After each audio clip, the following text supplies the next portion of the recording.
உபாகமம் அதிகாரம் 3 வசனம் 22.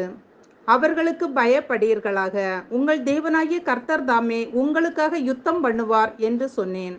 அன்பான தேவ பிள்ளைகளே, இங்கு மோசே ஜனங்களை பார்த்து, கர்த்தர் உங்களுக்காக யுத்தம் பண்ணுவார், ஆகவே நீங்கள் பயப்பட வேண்டாம் என்கிறார். இன்று இந்த உலக வாழ்க்கையில் நமக்கு போராட்டங்கள், யுத்தங்கள் உண்டு. ஆனால் அவற்றை கண்டு நாம் பயப்பட வேண்டாம்.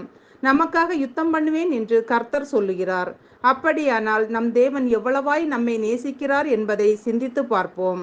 அன்பானவர்களே, நம் தேவன் நமக்காக யுத்தம் பண்ணுகிறவர் மட்டுமல்ல, யுத்தங்களை ஓய பண்ணுகிறவர், வில்லை ஒடித்து ஈட்டியை முறிக்கிறவர், ரதங்களை நெருப்பினால் சுட்டரிக்கிறவர் என்று சங்கீதம் 46:9 பார்க்கிறோம்.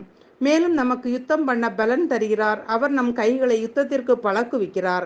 பிரியமானவர்களே, நமக்காக கர்த்தர் யுத்தம் பண்ணுவார், வழக்காடுவார் என்ற விசுவாசம் நமக்கு தேவை. நான் உன்னோடு வழக்காடுகிறவர்களோடு வழக்காடி உன் பிள்ளைகளை ரட்சித்துக் கொள்ளுவேன், உன் சத்துருக்களை தேடியும் அவர்களை காணாதிருப்பாய் என நமக்கு நம் தேவன் வாக்கு கொடுத்திருக்கிறார். ஜெபிப்போம்.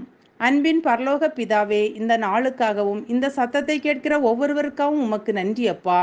உனக்கு விரோதமாய் யுத்தம் பண்ண எழும்புவார்கள், எனிலும் உன்னை மேற்கொள்ள மாட்டார்கள் என்று சொன்ன எங்கள் அன்பின் தேவனே, எங்களுக்கு எதிராக வருகிற எல்லா போராட்டங்கள், யுத்தங்கள் இவைகளை மேற்கொள்ள நீர் எங்களோடு இருந்து யுத்தம் செய்ய வேண்டும் என்று ஜெபிக்கிறோம். இயேசுவின் நாமத்தில் பிதாவே, ஆமேன்.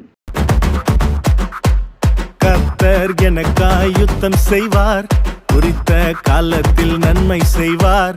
கர்த்தர் எனக்காய் யுத்தம் செய்வார், குறித்த காலத்தில் நன்மை செய்வார். அவர் வாக்கு பண்ணினதை நிறைவேற்றுவார், அவர் என்னிடம் சொன்னதை செய்து முடிப்பார். யுத்தம் செய்வார், எனக்காய் யுத்தம் செய்வார், யுத்தம் செய்வார், எனக்காய் யுத்தம் செய்வார். ஏகோவா